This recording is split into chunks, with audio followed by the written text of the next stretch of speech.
Today I'm making mini peanut butter mousse pies. First I'm going to make the crust, so in a bowl I have 10 crushed up Oreos. Next I'm going to add 4 tablespoons of melted butter. Mix that up until it's combined. Next I have a muffin pan with liners in it. I'm going to add a scoop of the Oreo mixture into each muffin and then press it down and then place this in the fridge.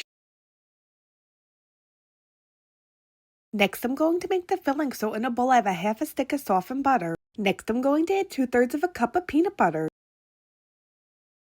Then add a half a cup of powdered sugar. Mix that up until it's combined. Next add 4 ounces of whipped topping and then mix this up until it's smooth.